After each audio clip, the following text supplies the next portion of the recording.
ইবলিস শয়তান এসব কাজকে বাধা দেয়। সাথীরা ধাপে ধাপে মাইর খেয়েছে। ইহুদি নাসারা চাইতো এই কাজকে বন্ধ করার জন্য। কাজ হলো শয়তানের কাজ, ইবলিসের কাজ, এক হলো নবী রাসূলদের কাজ। আল্লাহ বুঝেন নবী রাসূলের কাজ কি ভাই? নবী রাসূলের কাজ হলো মানুষকে হেদায়েত দেওয়া, গুমরাহি থেকে বাঁচা। আরেক কাজ হলো ইবলিস শয়তান এসব কাজকে বাধা দেয়, দিন চায় না, পৃথিবীতে দিন না ছড়াক।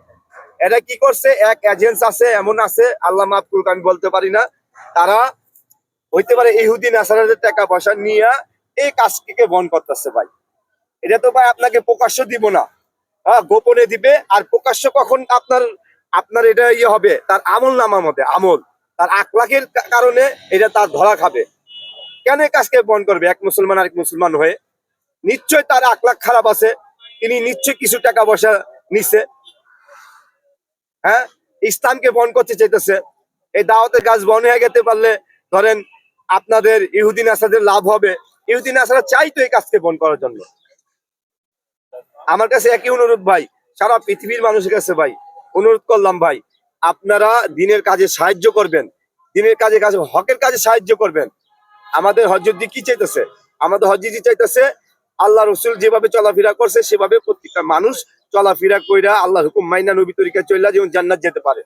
আসসালামু আলাইকুম ওয়া রাহমাতুল্লাহি ওয়া বারাকাতুহু। একটি প্রশ্ন আপনার কাছে, এরকম আক্রমণ করছে সে দেশীয় যত অস্ত্র দিয়ে তারা আমাদের সাথীদের আক্রমণ করছে, ইভেন বগুড়া থেকে আসছে সাথী, একজন বৃদ্ধ সাথী, তাকে জবাই করে মারা হয়েছে।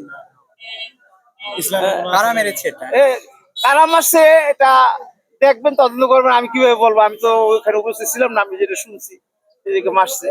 কে মারছে, কারা মারছে, অবশ্যই আমাদের যারা চায় না, আমাদের বিরোধিতা যারা করে, তারাই অবশ্যই কাজ করছে, এটা তো বলার অপেক্ষা রাখে না।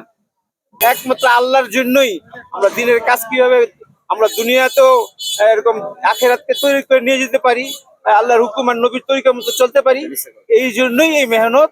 এখানে এই মেহনতের উদ্দেশ্যেই এই 5 দিনের জোর এখানে অনুষ্ঠিত হয়। এই বিশ্বের লোক, আমাদের হজরতজি যখন এখানে আসবে, 200 দেশের লোক আলাদা করছে যে তারা 200 দেশের লোক আমাদের ইজতেমায় উপস্থিত হবে ইনশাআল্লাহ। 30,000-এর উপরে বিদেশি মেহমান আমাদের 7, 8, 9 ফেব্রুয়ারি বিশ্ব ইজতেমায় সকল বিদেশি সাথীরা আমাদের এখানে উপস্থিত হবে। এই আশা করে আমরা এখন থেকেই প্রস্তুতি নিতেছি যে মেহমানটা কিভাবে সুন্দরভাবে এখানে আসতে পারে। এই জন্যই আমাদের এই পূর্ব প্রস্তুতি। আমরা মাঠের পশ্চিম ধারে অবস্থান করছিলাম, কারণ আমাদের সাথীরা এখানে রাত্র জাগরণ করতেছিল। আমাদের সাথীদের উপর হামলা করার কারণে, পাল্টা হামলার কারণে আমরা এক পর্যায়ে মাঠের ভিতরে এসে পড়ি। কিন্তু আমাদের মাঠের আসার কোনো উদ্দেশ্য ছিল না। আমাদের মুরব্বীদের সাথে, সরকারের সাথে, উদ্যোক্তা কর্মকর্তার সাথে যে অনুষ্ঠান ছিল, কিন্তু আমাদের সাথীদেরকেও রাত্রে আক্রমণ করার কারণে, পাল্টা আক্রমণ করার কারণে আমরা এক পর্যায়ে মাঠের ভিতরে এসে পড়ি। জীবন থেকে এই পর্যন্ত আমি আজকে তবলিগ 2024 পাড়ায় 25-এ পড়ছে, এ পর্যন্ত আমি যতবার এই মাঠে আসছি, প্রায় আমি বেশিরভাগ সময় দেখছি যে হযরত মাওলানা সাদ সাহেবের বয়ান হযরত মাওলানা জুবায়ের সাহেব একসময় তর্জমা করছেন। উনি অতিথি হিসাবে, মেহমান হিসেবে হযরত মাওলানা সাদ সাহেব আমাদের বাংলাদেশে কি প্রথম আমির হিসাবে আমরা ওনারে ইস্তেকবাল করছি। কিন্তু এই গন্ডগোল লাগার পরে, 2 তফা ভাগ হয়ে যাওয়ার পরে আমাদের সাথীর মধ্যে কোনো ইখতিলাফ নেই, আমাদের সাথীর ভিতরে কোনো বিশৃঙ্খলা নেই। আমাদের সাথীরা ধাপে ধাপে মাইর খেয়েছে, ধাপে ধাপে লাঞ্ছিত হয়েছে, অপমান অপদস্থ হয়েছে, কিন্তু তারপরে কোনো প্রতিবাদ করে না। আমাদের হযরতজির একই আদেশ, একই আশায় যে তোমরা প্রয়োজনে সহ্য করো, সহ্য করবো, তোমাদের সাথে আল্লাহ থাকে। যেখানে জুলুম হয় আর জুলুমদের যেখানে মাথা পাইতে না, ওখানে আল্লাহ পাকের পক্ষ থেকে জুলুমের উপরে কি হয়? সাহায্য হয়। এই জন্য ভাই আমাদের কাজ হইলো ভাই, সারা দুনিয়ার মানুষ কি করে হেদায়েত পাওয়া যায়, এক উদ্দেশ্য। এই মজবা কায়েম করা হইলো, ইজতেমা কায়েম করা, 5 দিনের 3 চিল্লাওয়ালাদের জোর হইলো।